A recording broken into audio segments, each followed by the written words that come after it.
EDCOM, because I heard earlier that a lot of the researches and inputs that were considered came from EDCOM. So we call on ED Carol E to give his opinion and some thoughts on the presentation. Thank you, Mr. Chair. As you would see also in the year one report, we wrote there nga po that the low-hanging fruit is the operationalization of the Strengthened Teacher Education Council. And we're very glad that it has moved so swiftly this year. And we continue to look forward to working with them in the next year in the researches and the many reforms in teacher education. I guess as Dr. Jenny has also done already, it threaded and tried to connect the different issues that we are facing in the context of our learning crisis to the directions of the Teacher Education Council.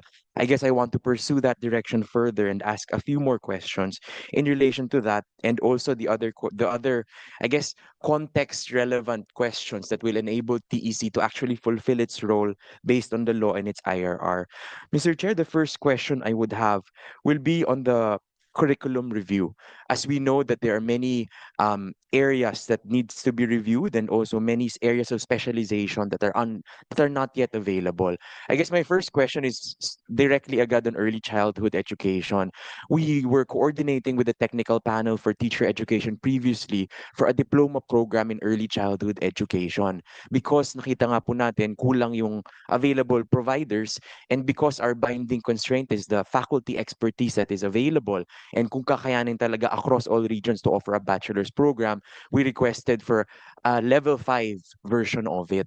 We initiated that conversation prior to the full operationalization of the strengthened TEC with the technical panel. And so I guess our question is, from the EDCOM point of view, um, who do we coordinate with now? What is the relationship or the discussions between the technical panel that received that initial request from us and TEC that is now taking on also the work of developing the standards for these? Dr. Ginny, you want to respond? uh, Anything teacher education, the setting of the minimum requirements, the setting of the system is TECs. It's the purview of TEC. So I guess we have counterparts in CHED who will transfer the discussions to us naman. We are not yet there because we're starting with the curriculum, and CHED is the vice chair of the TEC. So a straightforward answer is, if we follow the law, then it is TEC. Okay, so in terms of just the next steps, if that is the case, maybe we could hear from Dr. Fermin and the technical panel how that might be operationalized and what possible timeline we might expect given the fast-moving reforms in early childhood education. Thank you, ED. Good morning, everyone. Just for the information of this August body, the model that creates two ladders, or no, one ladder with two steps, connecting qualifications from TESDA and other sources of prior learning experiences that can be assigned a credit onto our degree programs in higher education are already in place by the end of July of 2024. This has been an outcome of the coordination between and among agencies such as the PRC, the TESDA, the ECCDC, and of course DepEd, and of course the panel members in CHED. The responsibility now of CHED is to actually turn over and share in the process of developing further the uh, intended preparation pathways of the teacher vis-a-vis professionalization to the TEC. And that's part of the discussion for 2025. I see. So, tama po ba? The next step will be the alignment, or maybe the passing on of the work that has already been accomplished by the technical panel to the TEC, and then hopefully for its operationalization or finalization by 2025. That's correct, ED Yi. And but we need to first agree on terms on how the alignment process should operate, because certain processes that originally are lodged under CHED, we kind of have an informal agreement. We need to connect with the internal processes of TEC.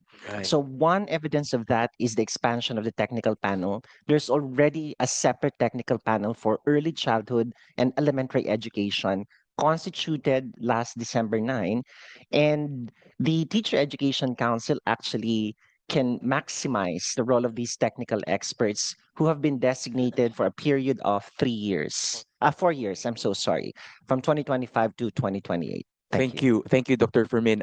Again, that is also an EDCOM recommendation, and we're very glad that CHED fast-tracked the reconstitution of the technical panels. But again, specific to that question, now that we do have the reconstituted technical panels for teacher education with specific areas of specialization, may we inquire what the role of the technical panel in CHED would be versus the role of TEC, and then also what are the responsibilities of this new technical panel in relation to the work of the TEC? Very good question. And I think Thank in the presence of all these agency representatives and under the guidance of Senator Wynn, we need to agree that the role of the technical panel originally is to develop the PSGs, right? Across specializations, whether in professional education courses, it has been the mandate of the Commission on Higher Education to develop the curriculum standards. But given that as the vice chair of the Teacher Education Council, we are looking forward to laying the groundwork for all the steps that need to be followed to align CHED's internal processes. But I have a kind request. Indeed, our very good ED, Jenny, has an understanding of how to engage technical experts across different curricular areas. But likely, the engagement, for instance, of the centers of excellence, that's actually directly supervised by the CHED. It's a matter of ensuring that we agree on how they are engaged and that the technical panel members of CHED, as relayed to me by our esteemed chairperson, will need to be engaged in the development of those standards, PSGs rather, in our language, and the curriculum details that will be issued by the Teacher Education Council. So let's not reinvent the wheel by creating too many subcommittees anymore because the technical panels are at the disposal of the Teacher Education Council. I think that's the better way of putting it. Thank Okay. you. So if in the when CHED appointed the new members of this technical panel, the appointment papers would include their terms of reference or their responsibilities. So did the ones for the TP teacher education, was it unique compared to the other technical panels, given that there's a different scope more or less because of the strengthened TEC law? No, No. EDE. It's the same, only that we need to orient our new expanded technical panel. Remember, we're cooperating with and coordinating with the Teacher Education Council. Right. So I think in terms of just in terms of operationalization, and I understand this could be quite nuanced in terms of the discussion and the step by step on how this could actually be fine tuned. Is there a need to do a MOA or a JMC or to write out these actual delineation of responsibilities between the technical panel, given the usual things that they are used to doing and what people usually expect them to do, now based on this law and then the participation of TEC in this matter? I think that was the original intention of our meeting on December 20, but the schedules do not permit us. But that's going to be the beginning of that joint agreement I between CHED see. and TC. Okay, we'll hear from our very good Dr. Jean. Let me cut off, Edie. I think the design of the TEC is that the members will agree with themselves, especially the members of of the council. No, DepEd being the chairman, then Ched being the vice chairman.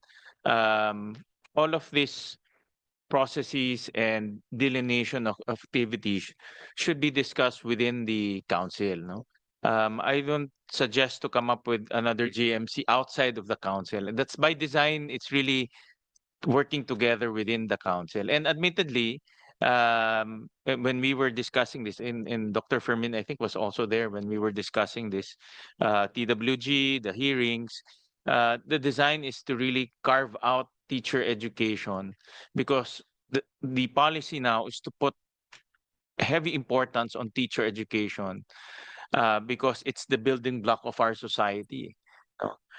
So we carved out teacher education, placed it under TEC, but without alienating the responsibilities and the mandate of CHED. No? That's why Ched remains as the vice chairperson, no, of this council. So my suggestion is, and I was looking at the law again, that discussions on the processes. I know it's this is a work in progress as we go along. Should be within the TEC level, meaning discuss among yourselves and probably come up with resolutions, TEC resolutions on how to delineate all of this. Because if you come up with my chain of thought is you come up with a separate GMC, it's like working outside of the council, which is not the not the not the what we envision how the council is designed for, or how the council is designed. No, so right.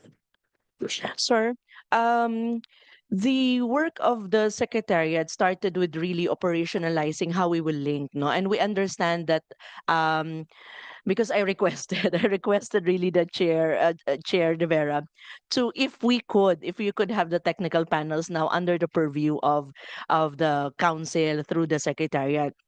And his response then was, they would do much more than their original intent. So I am very much aware of the direction towards the technical panels.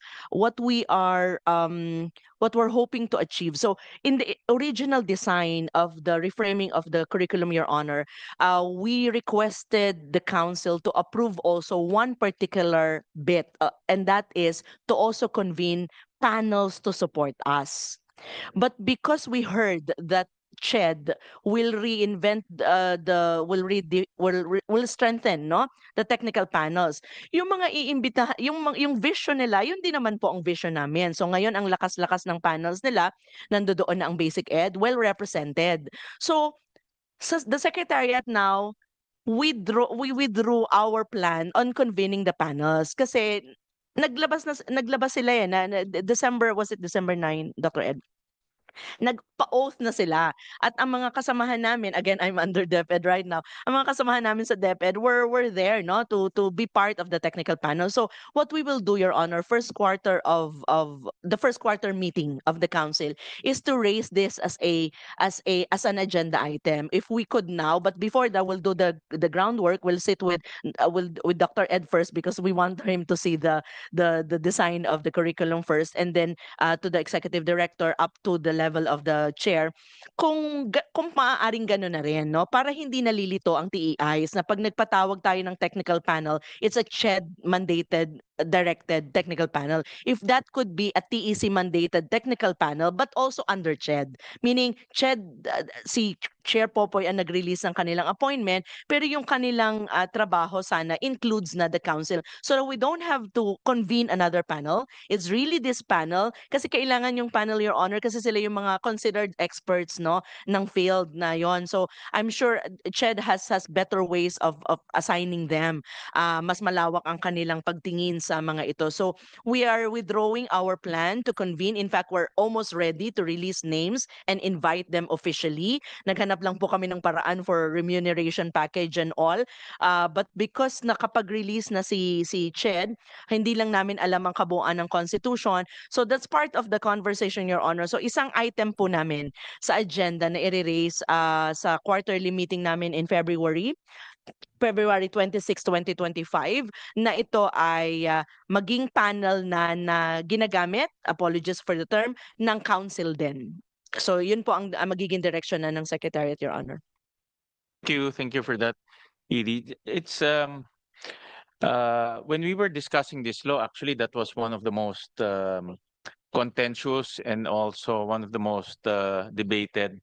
But the direction is to really empower the TEC insofar as setting out basic requirements for teacher education program. So, and my suggestion is we go back to the intention of the law, no? And in one of the functions of the TEC is to set and mandate the basic requirements for teacher education programs, no? So now how to operationalize that in view of the teacher education panel, in view of the TEC, pag-usapan na lang yan. Please discuss that within the council itself. What we don't want is, of course, duplication of work and also conflict of work. But let's stay true to the mandate and the direction of the law and the TEC. No? And the TEC was really designed to focus on teacher education. That's why it's a special law among all the professional courses. It's a special law in a sense that it carved out teacher education and placed that within the purview of the TEC. No? How to operationalize that, I'll leave that to the council. No? Uh-uh. Thank you, Mr. Chair. I'll proceed and also pick up on another item mentioned by Dr. Fermin, which is the centers of excellence. Because we saw in the report of TEC that they've designated several already in the past weeks. I guess my question also to CHED, because I know that in 7722 it does mandate CHED to also do centers of excellence. Is it something that is now clarified, or there were discussions already between TEC and CHED about the designations of centers of excellence in teacher education? Yeah, thank you, EDE. Truth of the matter is that the status of the extant roster of COEs in teacher education, it's still there. We actually just had to give our inputs through the Teacher Education Council, authorizing the TEC to actually extend them formally in another way, right? And it's this time Secretary Angara signing the certificate.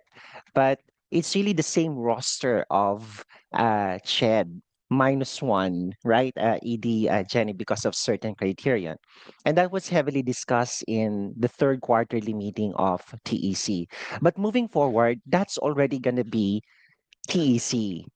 And this is not preventing uh, SHED in fulfilling its mandate. It's just that we need to centralize that work over at TEC. And because the technical panel members who were originally the ones, formulating the guidelines and selecting and evaluating documents, we're still there if the plan of connecting the technical panel to TEC is going to push through. And I'm very positive about that initial discussion.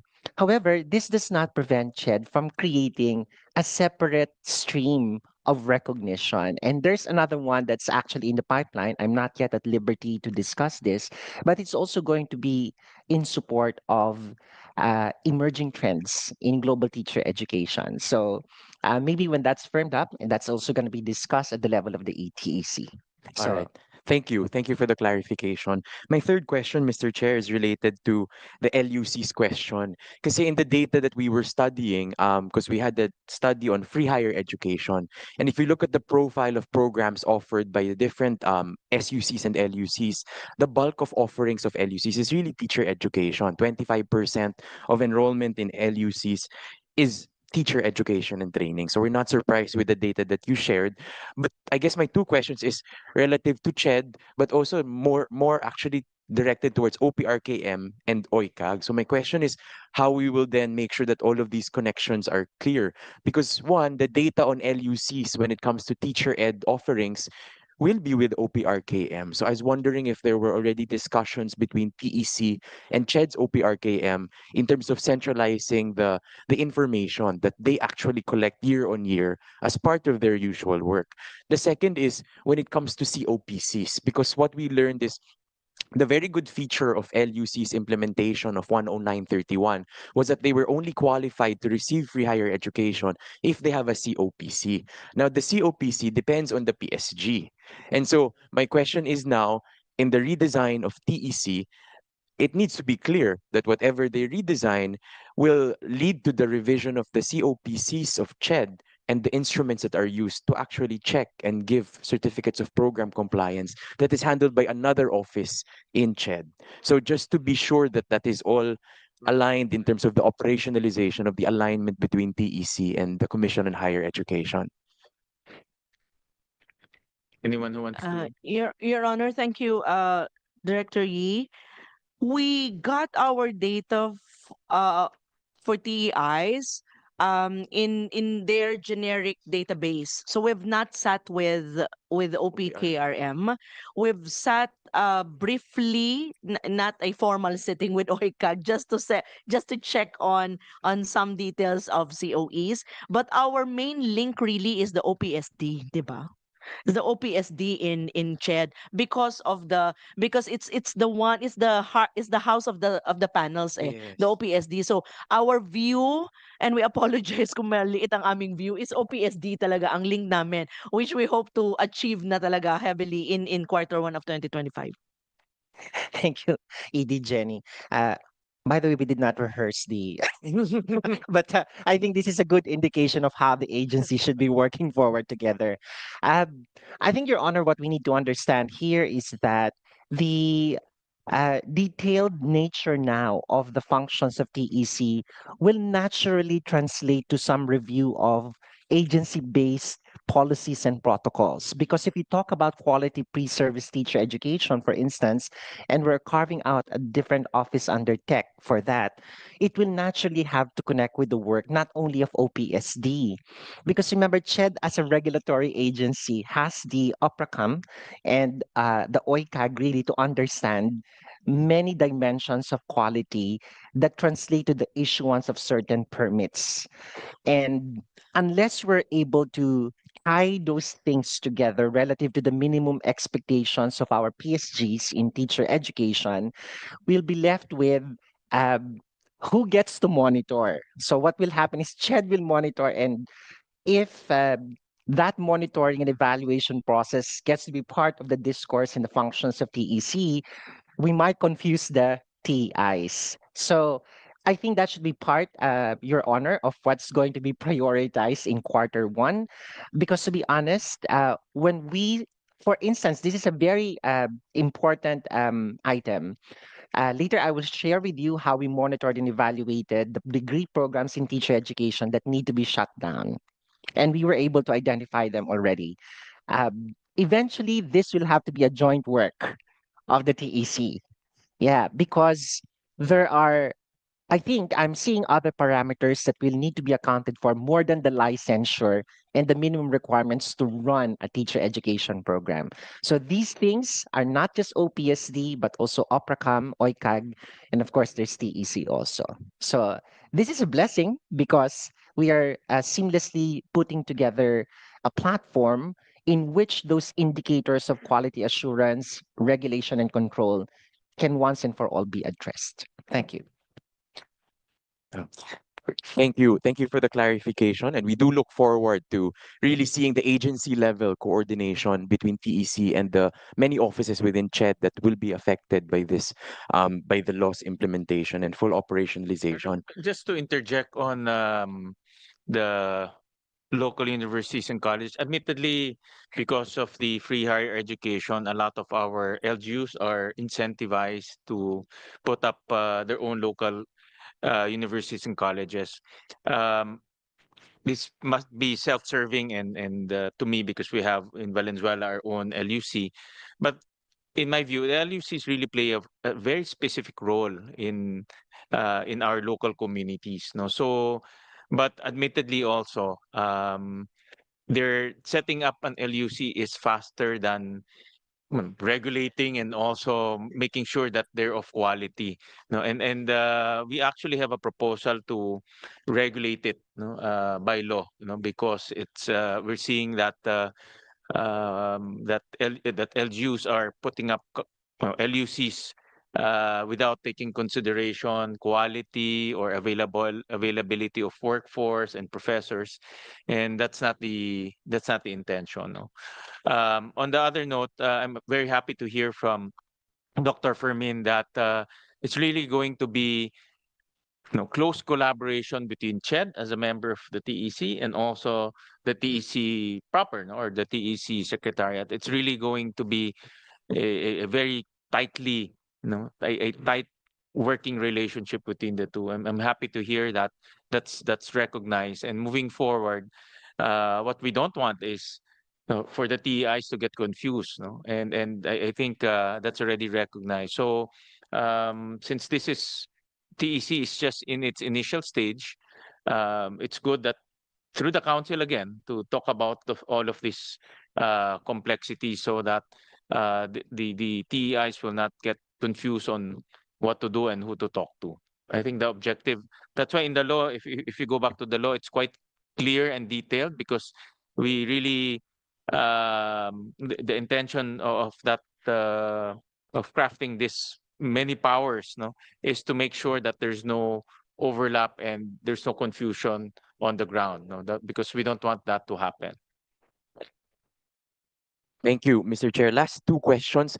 One is, CHED Memorandum Order number 10, series of 2024 was released finally in November 19, 2024. This is the much awaited CMO from CHED that actually stipulates and promulgates its initial commitment to EDCOM in the many budget hearings last year, or was it 2 years ago? 2023, that it would close down non-perform. It will vigilantly monitor and close down, phase out, and also provide supports for non-performing teacher education institutions. I assume that this will be implemented still, but I wonder if there's a transitory period by which, so this holds. To what extent will TEC be involved in this? At what point will it be taken on by either body, or how will it be seen through in the next few months? And then the second question to Dr. Jenny Hoxon is in relation to school leaders. As you know, EDCOM has been looking closely at school leaders and the issue of principals. Leaders are such fundamental change agents on the ground that many of our reforms will not really happen if we don't have good principals. We saw from data that half of our schools don't have principal positions pala. But there are half that have TICs, OICs. We also know from our site visits yesterday that there are many schools with ASPs, or assistant school principal positions. This did not come out in previous discussions, and so we will request the data from BHROD on how they are distributed. But they also play school leadership roles. I understand that the main function of TEC is really focuses on teacher education, but I also see in many of the sections that school leaders are mentioned. And so we would like to get some, I guess, ideas on the directions of TEC when it comes to strengthening school principals, when it comes to the pipeline, if pre-service is conceived of, or it really focuses mainly on in-service, as seemed to be reflected in the law. So just those two questions, Your Honor. Thank you. Anyone from TEC or CHED who wants to? Um, I'll start, Your Honor, if it's okay. Previously, the Commission on Higher Education and the Professional Regulations Commission will conduct joint monitoring and evaluation exercises on schools that are not doing well in the licensure. I recall that in 2013, when I was a new member of the technical panel, I was part of that exercise where we had to visit the TEIs who have a record performance of 0 to 5% passing rate in the licensure, and we will make joint decisions, shut down the program. The way I see it is that because of the expanded powers of the tech, we will now put together those experts who can really function as excellent monitors and evaluators, guided by what will become as the new minimum standards over at tech as our initial measures to perform the role of CHED as, sorry, the bad cop.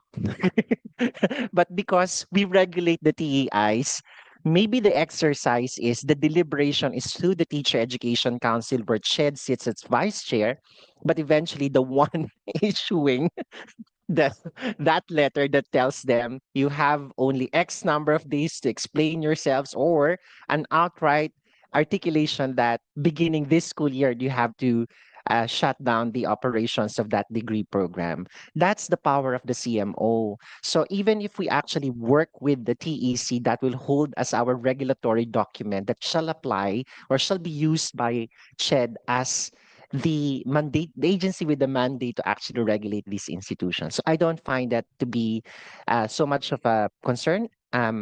It's just that how we make deliberations and decisions, that's going to be a joint exercise now. Your Honor.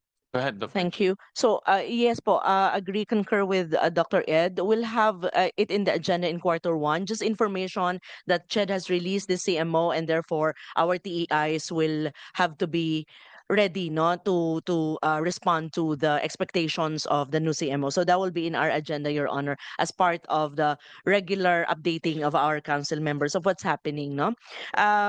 In the second question of ED Carol on the school head, ang mandato po ng Teacher Education Council kasi ay makilink kay BHROD at kay NEAP. So talagang ang trabaho namin ay tingnan, equality assure ang ginagawa nila in terms of naka-align ba sa expectations ng standards at ng iba-iba pang standards na isa-set in the future.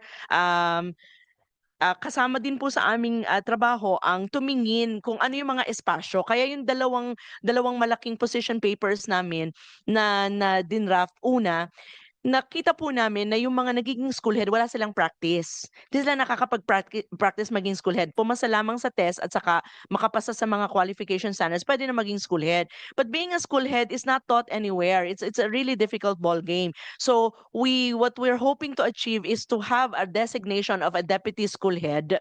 Ang initial po naming position paper ay magkaroon lang at aralin, no? At ito po ay kailangan makarating kay Yusek Willie, who is lead of that work. Pero maraming trabaho doon kasi it's not easy to designate, and then how long ang kailangan i-designate, etc.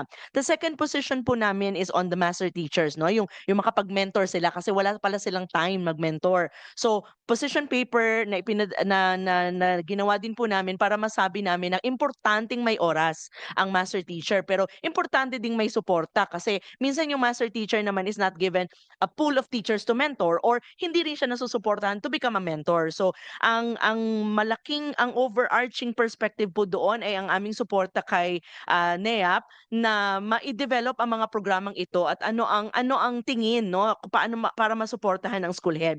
Pero may isang space, Director ED Carol, sa teacher education institution, at ito yung graduate programs. So ito po ay pareho naming titingnan, at we're happy that Dr. Ed initially ay pwedeng gawin na ng council na yung panel ay dalawa na ang kanyang sinusuportahan. Kasi ang panels din po nila ay tumitingin din sa graduate program. At dahil mandato po ito ng TEC na tingnan ang teacher education across, including graduate program, titingnan na rin po namin. As our report earlier said, marami po ang educational leadership. Pero nung tiningnan po namin yung ibang data, hindi po kami fix sa data pa na ito, ang kumukuha ng educational leadership ay teachers. So si TEI, kailangan masabihan natin si TEI, wag niyo naman kunin ng kunin, lalo na yung teacher 1. Kasi bago pa yan maging school head, 10 taon pa. Di nakalimutan na niya ang alam niya, tapos wala siyang maituro sa kanyang classroom. Pero kung yan ay master teacher na ang kanyang career progression naman ay papuntang school head, at yun ang data ni Director Jelo sa NEAP, di okay. Pero wag tumanggap ng teacher 1 sa educational leadership and management. Ano pa yung isang programa? Meron pa curriculum development na hindi naman sila ang curriculum po kasi ng DepEd top down ang bottom nila yung delivery lang. So ang kailangan talaga natin kung makukuha sila ng masters at doctorate, sana specialization ang ating target. So yun yung mga pag-uusapan namin at ng grupo ni Dr. Ed. Dalawa po yung panel, si Dr. Ed, Gen Ed at saka Teacher Ed. So pareho po namin gustong makasama yon, dahil yung Gen Ed naman gusto rin namin sana may flavor ng Teacher Ed yung Gen Ed, at least in the delivery. So that's my response, ED Carol. ED Carol, just a quick note. In the reconstitution of the technical panel, so there's a mother panel. That's what I'm heading right now. But under that is the technical panel for graduate teacher education. I'm heading that panel. So just to let you know, the disposition of our panel is really to address that issue. You know, what we also notice is that the excellent subject specialists are being pushed to take on an educational leadership role. So the best teachers that we have to manage the classrooms eventually will become school heads, supervisors, principals, but not all of them will be cut for that leadership role. So those are the things that we're looking at. And this can be done by actually interfacing to some extent number one with the career progression model, and within that is what we call an IDP track, an individual development plan track, which actually tells you that the strength of the teacher is really in pedagogy. Let's nurture that teacher to advance in graduate education that's intended for pedagogy. Those that will be cut to some extent for leadership, we will create that track. So it's no longer a general graduate teacher education program that we should create. I will liken it to Zurich. In Zurich, there are pedagogical universities really intended only for advancing in your subject specialty.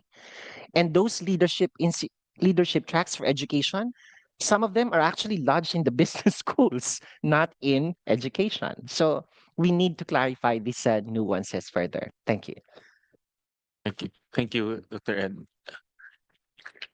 Um, we'll call on we'll call on the members of the TEC panel, TEC Council. Let me recognize Dr. Fermin, and any comments on the TEC and the law itself? Um, Mr. Chair, there's a deck that we have shared just quickly. So this is both a response and an update.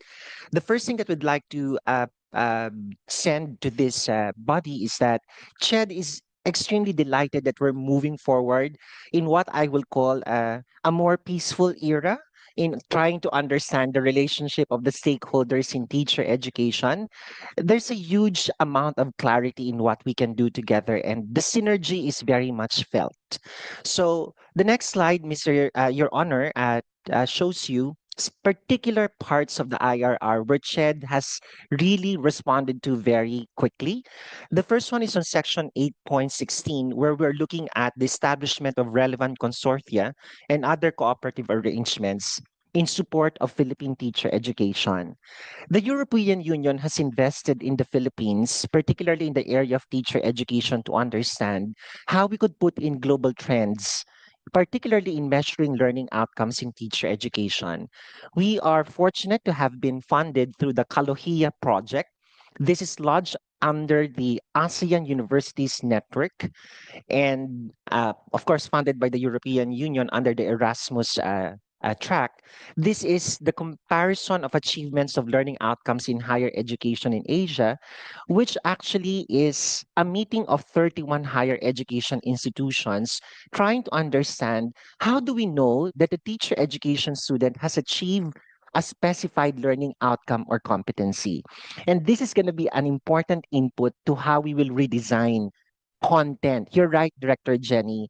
We may not be able to change outright the curriculum, but the way we manage content and outcomes in each teacher education course, we can do it now, given the outputs of the Kalohia project.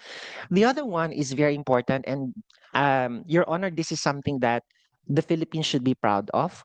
We are one of very few jurisdictions where you will find advanced degree programs in teaching in emerging challenge areas.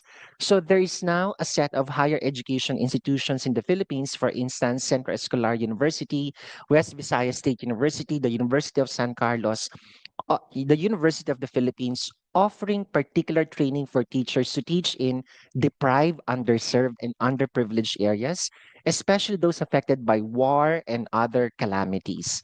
So this one is important because it adds to the overall resilience of the education system if you have specialists who can teach in what we call as emerging challenge areas. The next slide will show us the extent to which research has been carried out by the Commission in support of understanding the nature of teaching and educational leadership. 3 scoping studies have been completed and have been publicly disseminated in 2024.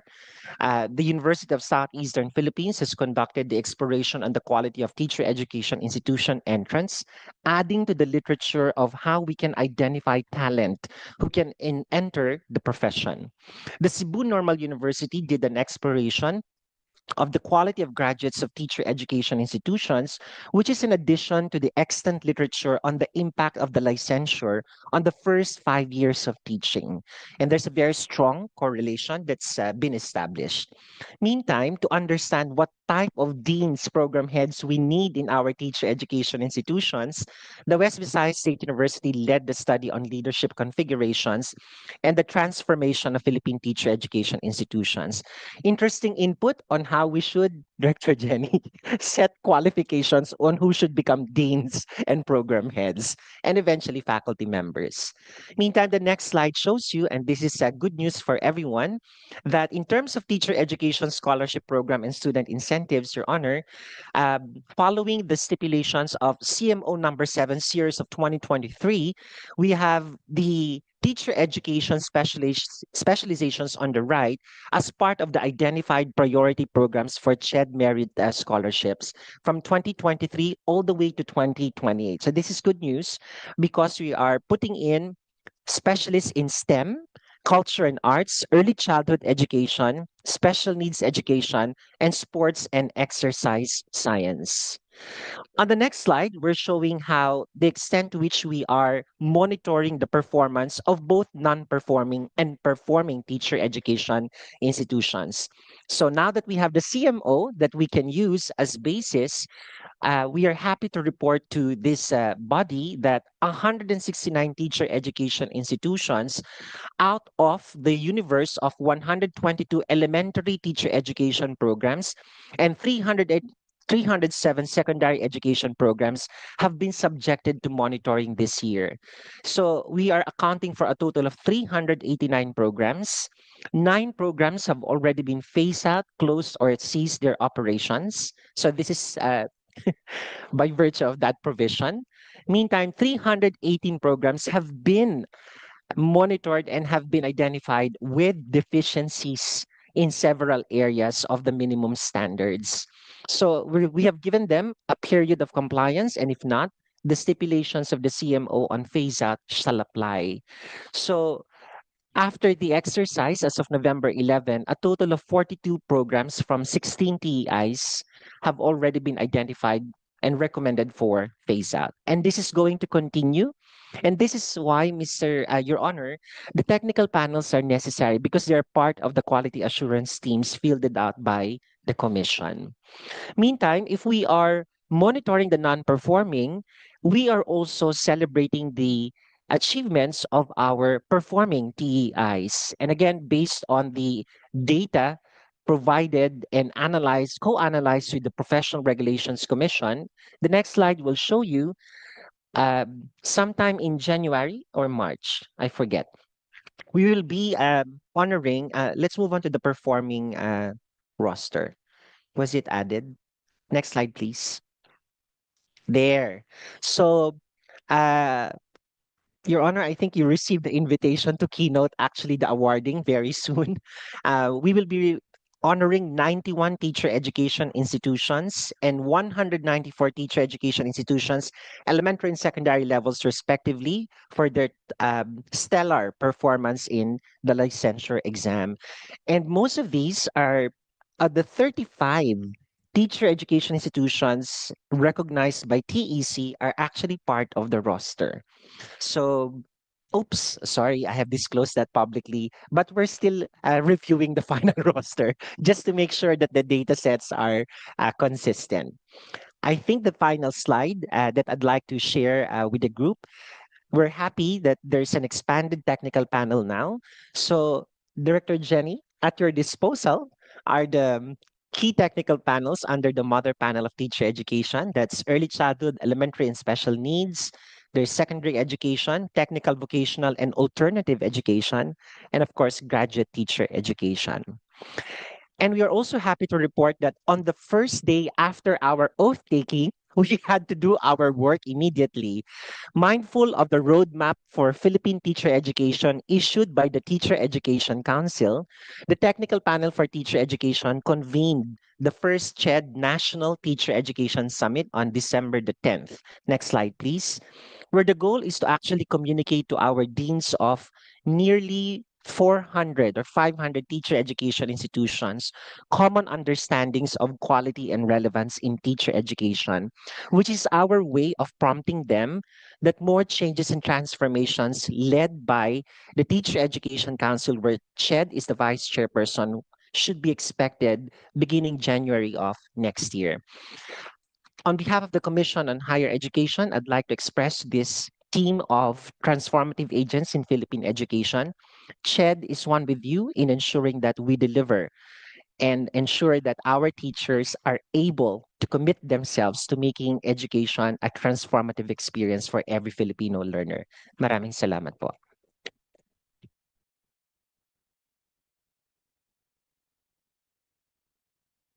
Thank you, Dr. Fermin. I'll just show a quick slide and slide 10. And this is also, I think, more or less the same as the PVED study. And this is, I'll direct this to Dr. Fermin or to Dr. Jeannie, um, if you have any answers. So these are the different performing TIs in the Philippines. And if you look at from 2015 to 2019, the poor performing and the worst performing take up majority of the TEIs. So pre-pandemic level, this is for elementary. So pre-pandemic level, if you look at the blue and the dark blue, that's about 84% of TEIs are considered poor for poor performing and worst performing. On slide 14, for secondary, it's also pre-pandemic level. It's also the same, about 84% poor performing and worst performing. And the definition is it's on your right, no? TIs that are below 50% in terms of passing rate.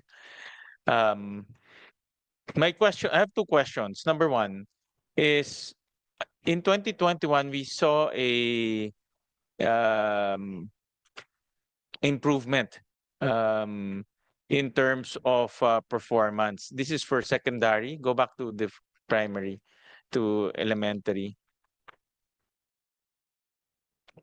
We saw a massive improvement in 2021 and 2022.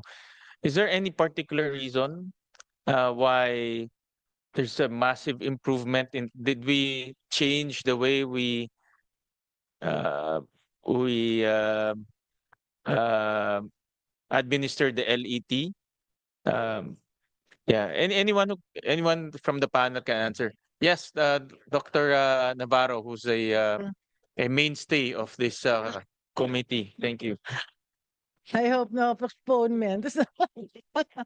Thank you, Your Honor. Uh, uh, I I submitted some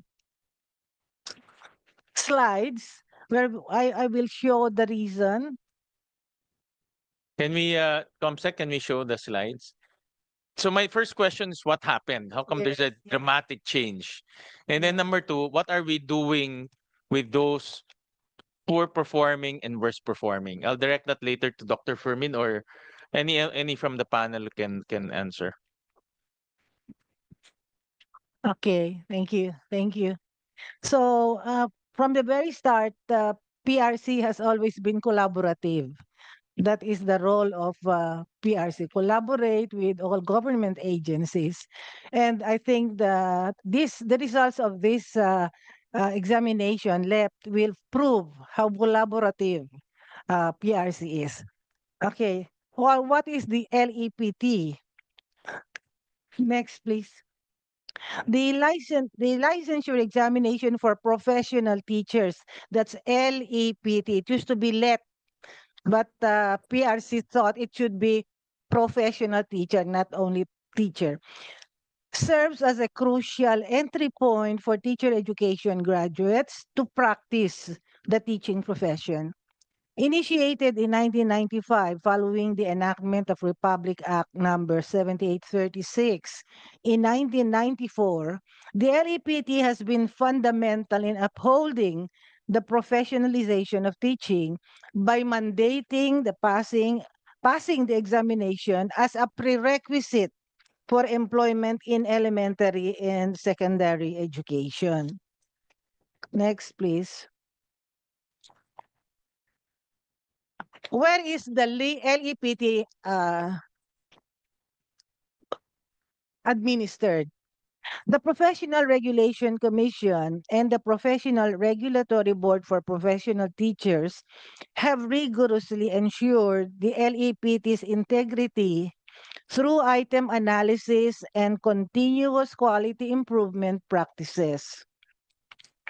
Each LEPT administration undergoes please correct that, thorough peer reviews with qualified test consultants to maintain the validity and reliability of the administration, processing, and public release of the LEPT results. Next, please. The LEPT table of specifications were always based on the existing CMO. Given the time constraint that our board had, the board decided to highlight key LEPT performance data, specifically contrasting the results between 2013 and 2023. That's the question asked by our honorable chair, to illustrate significant trends.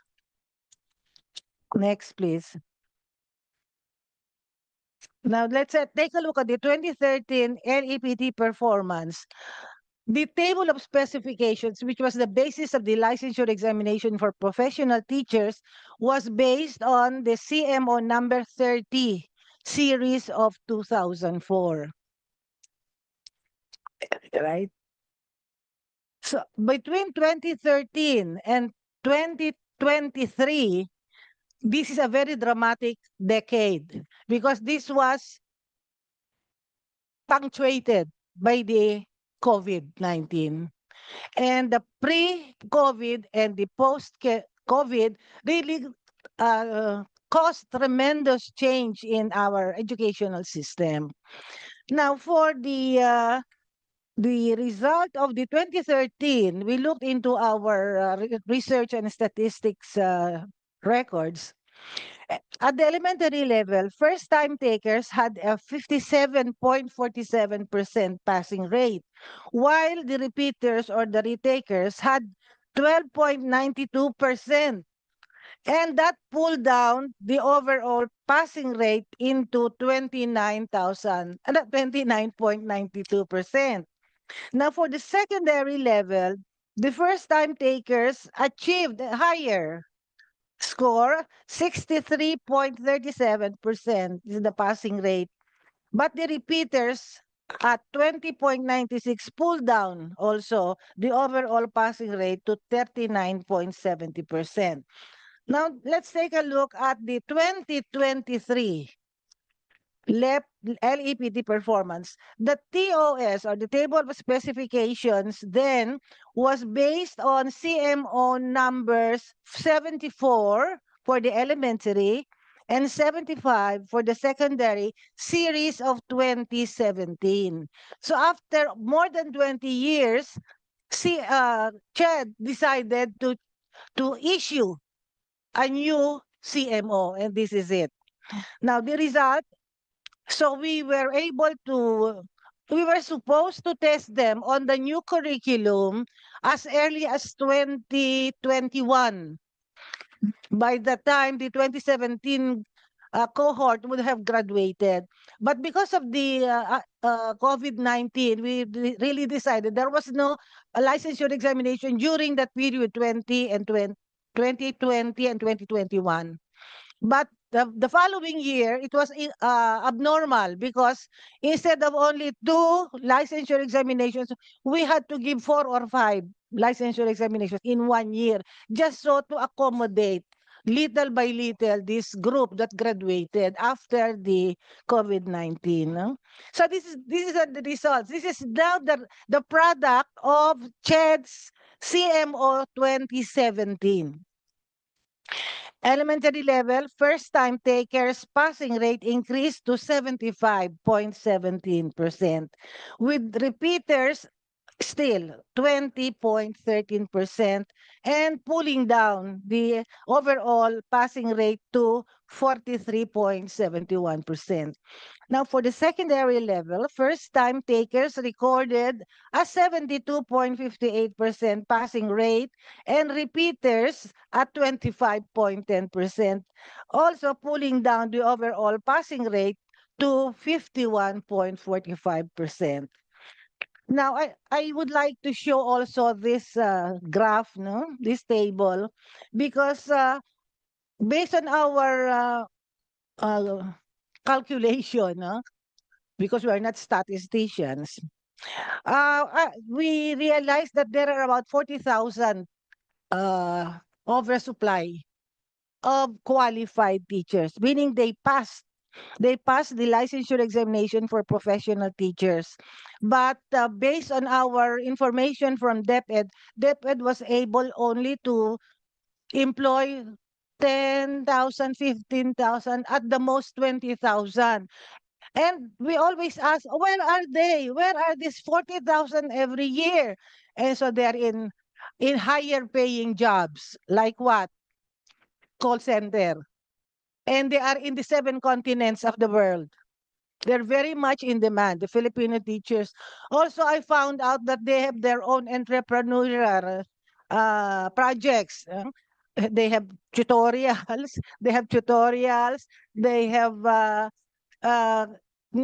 private. They start the daycare and so on.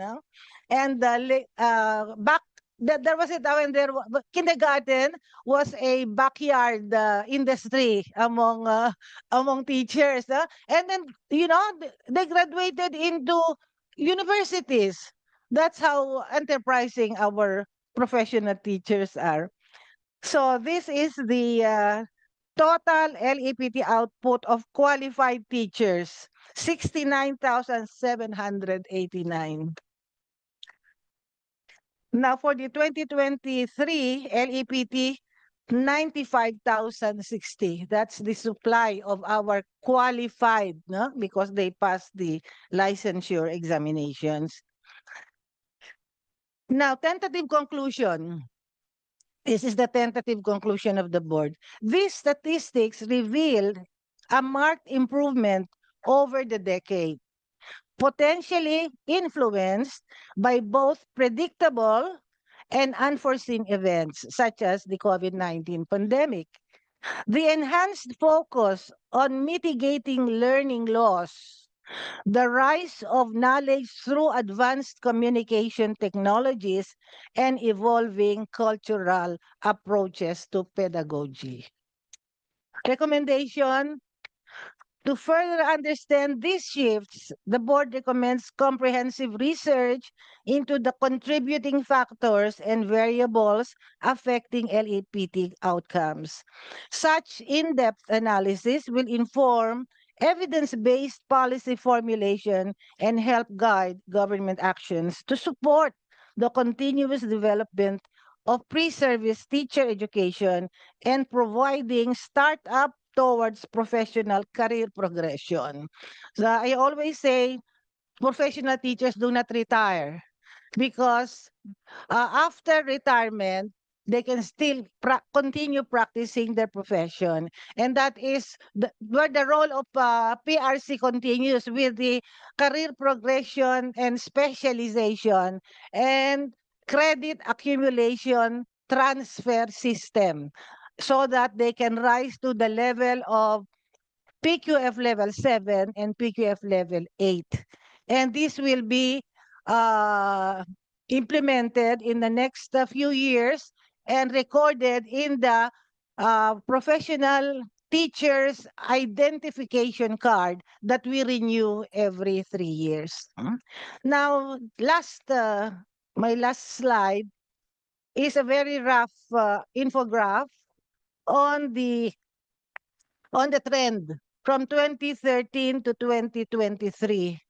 So it is on a glad note, on a happy note, that we can see that there's a little bit of improvement in the performance. I hope Senator Gatchalian, I was able to answer or clarify your question. And we were hoping that after this 2024, when the examination results are processed, there will be a plateau from the 2023, 2024, siguro steady na yan. Unless, of course, baguhin na naman ang curriculum. So, thank you very much. Thank you, Dr. Navarro. You're the prime example that a teacher never retires. Yes, And also Dr. Lucido.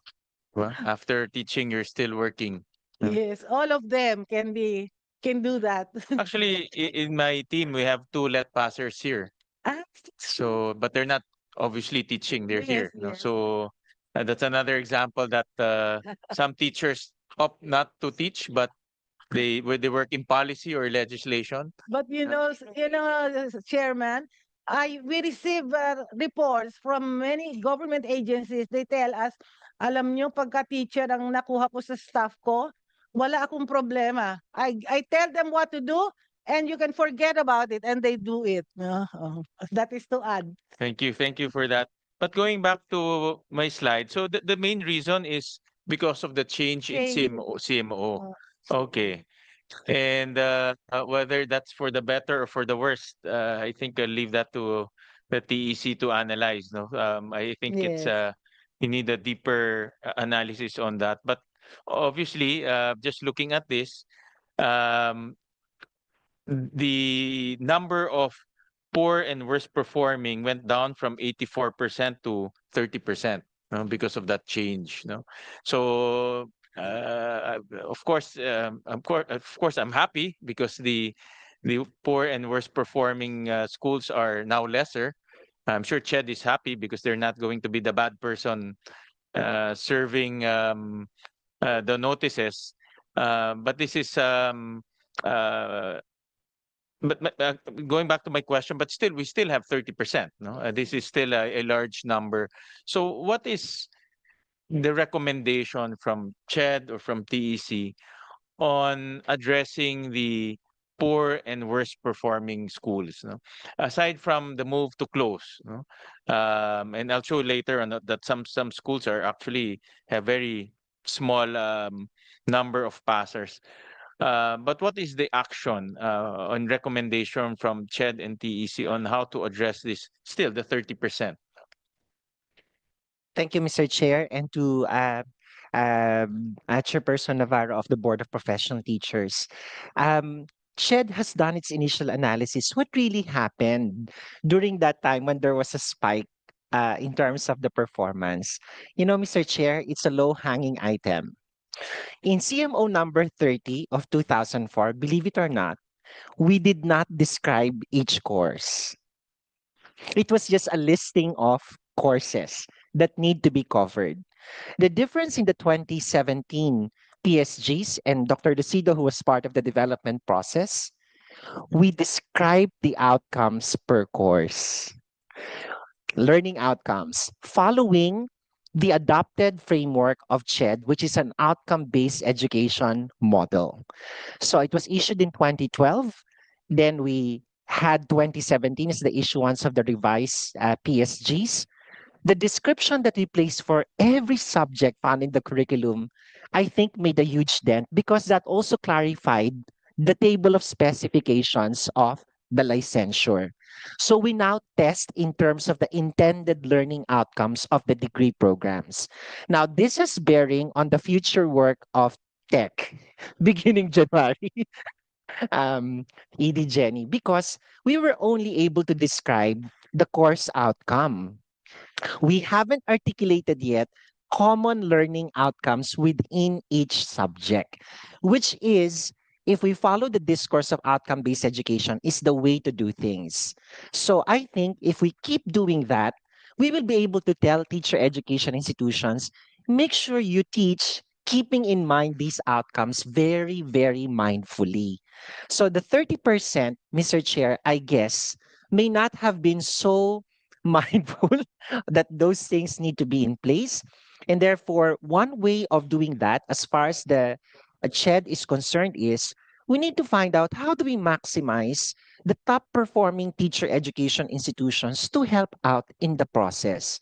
Following a bayanihan spirit, how can a top performing institution coach or mentor another low performing teacher education institution? But following CMO number 10, if after the technical intervention, no changes still happen, then we rightfully close down the institution. That means you're not really cut to offer the teacher education programs even after we have provided technical assistance to you. And that was a very strong recommendation manifested by Chairperson De Vera. That's why we have centers of development and excellence.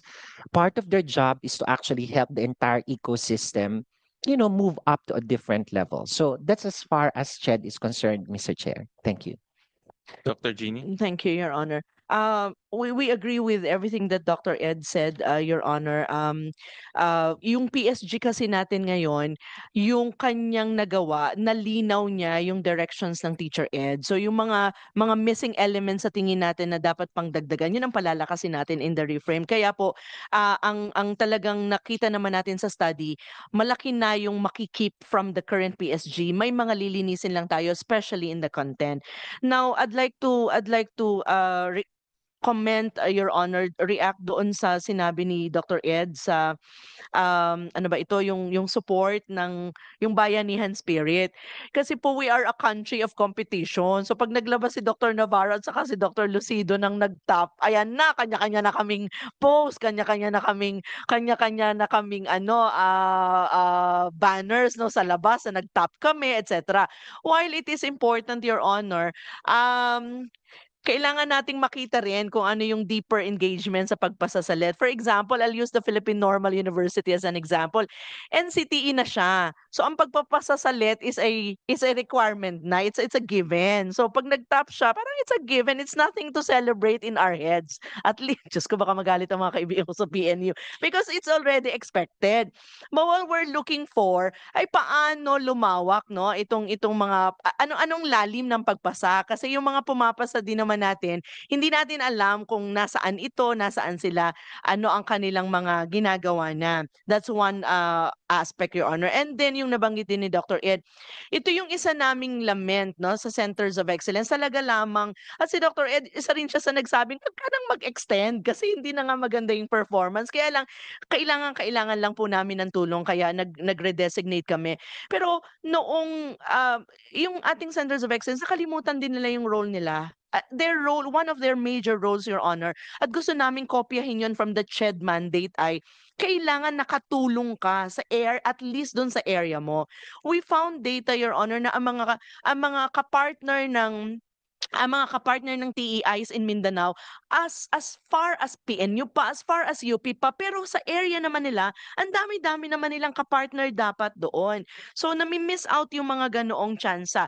So that's a long answer, Your Honor. A short answer, Your Honor, ay sa tanong mo ay kailangang makita nasaan itong mga non-performing TEIs na ito. Kaya importante po yung profiling namin. Ano po, baka kasi wala rin naman silang teacher educators. Maganda yung curriculum na yung PSGs natin na nakalink sa outcomes ni PRC pero yung delivery naman ng curriculum is a concern dahil baka yung teacher educators are not prepared enough to deliver the curriculum. So kailangan po yung kaya reframed ang tawag ng TEC para kasama doon yung support system. So bago ilatag ay nasuportahan ng TEI, nasuportahan ng teacher educators paano i-deliver, alam ni DepEd anong itsura ng bagong curriculum para kaya din naman niyang sabayan yung kanyang mga magpa-practicum sa kanya, etc. Alam ni NEAP kung ano yung aming curriculum para kaya din naman niyang ihagel sa mga ipapagawa niyang training program sa TEIs na nakadikit sa pangangailangan ng future teachers. Finally, Your Honor, yung aming transition curriculum po is very critical in the discussion kasi talagang ang lalabas pa kasi sa mga susunod na taon ay hindi pa naka-anchor sa bagong basic education curriculum. So kailangan po namin, ang tawag po namin ay crash course, i-develop pa po namin 'yan. Kailangan pong maintindihan no ng mga gagraduate sa aming TEIs ang bagong basic education curriculum na naturally wala sa 2017 PSG kasi kaka-release lang, Your Honor. Thank you po.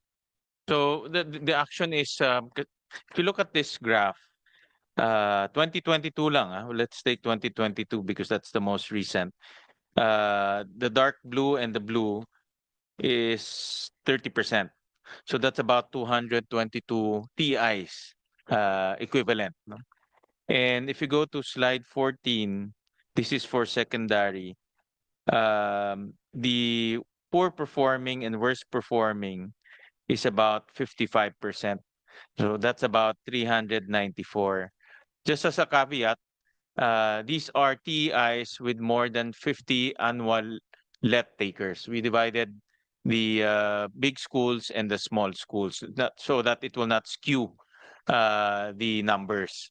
So, but then again, just looking at this data, the dark blue and the blue, that's about 55%, which is about 394 schools. So marami pa rin siya. Na marami pa. And the way I understand it, that the first approach is to help these schools, hopefully through the COEs, no? And the last resort will be to shut them down, no? To shut them down. Okay, so yeah, go ahead, Edie Carlo. Mr. Chair, just a question because I clarified that this is part of the schools from BARM is part of the list. I've done initial analysis before, and the bulk of our low performing or worst performing are actually BARM HEIs. So I guess my question is, if the implementing arm of TEC in terms of the regulatory responsibilities is CHED for the most part, how about for BARM? Will TEC be operationalizing it through the MBHTE? Or what is the relationship or the contemplated relationship between the TEC and MBHTE? Your Honor, may I respond? Go ahead. Currently po, ang una naming negotiating schedule sometime in January is with MSU. Tama, with MSU. Doon muna kami. Kasi hinanap muna namin ang easier. Kasi alam mo, Edie Caro, meron kami concern sa funding. Hindi kami kaya makapasuporta agad-agad sa private habang nasa DepEd ako. I need to set that up moving on to 2026. So ang initial kong nasa table namin, naka-calendar namin is in January, we fly to MSU kasi they need to support Cotabato State U. So nandoon kami munang link. Yung TEI muna kasi ang space namin. Hindi pa kami nakapag-initial discussion with MBHTE. We have a relationship with MBHTE but not TEC yet. But that is a direction, Edie Carol. Our concern is this. In terms of support, what we can do as regulated by DepEd is only in terms of going to them, giving them sample programs, giving them like that. I cannot spend for them. Not even DepEd, not even Director Jelo, not even NAYAP, diba? Could spend, no? Because of the restriction dahil may sarili silang pondos. But we will find out, we will report, Senator. Senator, ang report ng TEC due sa'yo June 2025 eh. So dapat may laman na yung report namin na yon. So we will report kung anong magagawa namin. Pero ang initial namin kasing space na tina-target yung TEI, sir. So that's MSU to support the only SUC that is Cotabato State University na unfortunately wala ring early childhood, which is the needed program for BARM. Ang programa nila doon, science, English, and math. Iyon ang expertise nila. Wala silang early childhood and we already know why. Wala silang expertise. So, ang una po naming direction dyan, initial conversation with Miriam College, CEU, and PNU, I think, yung anong tawag doon? Anong tawag doon sa double logo programs ba? Ang tawag doon, Dr. Ed, double logo program. Yung makapagpa-enroll sila ng teacher, ng faculty nila para makapag-aral kay Miriam ng early childhood at kung saan ba man available para makapagtayo tayo kasi wala pong early childhood ang Cotabato State U. Thank you po. Thank you. We don't have a breakdown whether these are public or private schools, but in the in the providing of assistance. In the law, we allowed the TEC to provide assistance to the private schools. So, because the teachers the teachers going to the private schools will end up also some of them will end up in our public schools. So, we didn't differentiate that here in the providing of assistance. Sir, may I respond to that? Tama po, kapag attached agency na kami. Pero dahil na kay DepEd pa ako ng 2025, may mga restrictions po kami in terms of lalo na po ang fund, no, to support private institutions. But that's why po we put the scholarship under Unifast so that we will have an easier way through it. Yung pong pag-itemize ng ating data, sir, yung SALET, isa po ito ako po, napakarami ko ng alignment meetings sa PRC. I thank talaga the chair of PRC and our friends from the teachers board, professional board, to say yes to all our alignment meetings. Isang alignment meeting namin, Mr. Chair, hiningi ko na ang granular data at ng lahat ng kanilang passers, even applicants, because we want to check ilan na nag-apply, ilan ang pumasa. Hiningi ko na po yung granular na yon. Sabi naman po nila it will take time para ma-release nila, pero i-release na nila. Moving forward, kami po'y pinayagan ng PRC na mag-suggest ng revision sa kanilang application forms. Mula sa application form pa lang ng bata, hinihanap ko na yung data, sila ba ay kailan sila nag-graduate, para alam namin ni Dr. Ed na kung ang program nila, ang PSG nila ay kung matagal na PSG pala. So makita natin yung ganong kalalim na data. In particular, Your Honor, sa Certificate in Teaching program. Kasi po, hinahanap na namin ang data, ang aming sospecha malaki na ang data ng nasa DepEd na CTP graduate. Ito po yung 18 units natin na minimum. Wala po kaming data kung ilan sila, nasaan sila, etc. At ano yung kanilang pinag-graduatean. Ang inire-report po kasi ng PRC ay yung kanilang bachelor's institution, which is not going to support TEC's work kasi po ang aming trabaho ay pang TEI. So ang kailangan namin makita, ilan na nag-apply na engineer dati na kumuha ng 18 units, saan sila nag-take ng kanilang CTP, pumasa ba sila o hindi. Gusto na makita po yun para yung support again, no? So yun, pumayag po ang PRC leadership na kami makapag-comment sa proposed revision, at palagay ko naman po, sabi naman nila basta ipadala lang namin ay they will revise their application form. So moving forward, Your Honor, I think yung naiisip nating granular data, easier na to get basta nasabi natin kay PRC ito yung mga kailangan natin at pumapayag naman po sila. I'd like to also report, kasi kakatanggap ko lang ng message, na yung expectation ng batas, Your Honor, na ma-review ang licensure examination items and details. Tomorrow po nakaset na ang online meeting. It's a three-way team, no, supporting this work. EDCOM is leading it with PBED and TEC. So nasa amin na po yung papers, but PBED through EDCOM is helping us analyze data, Your Honor. So we foresee na makaka-report na kami din also on this matter by early 2025 to the council first, Your Honor, and then we don't know if we can release it officially because of possible concerns within PRC, Your Honor. And the PRC is also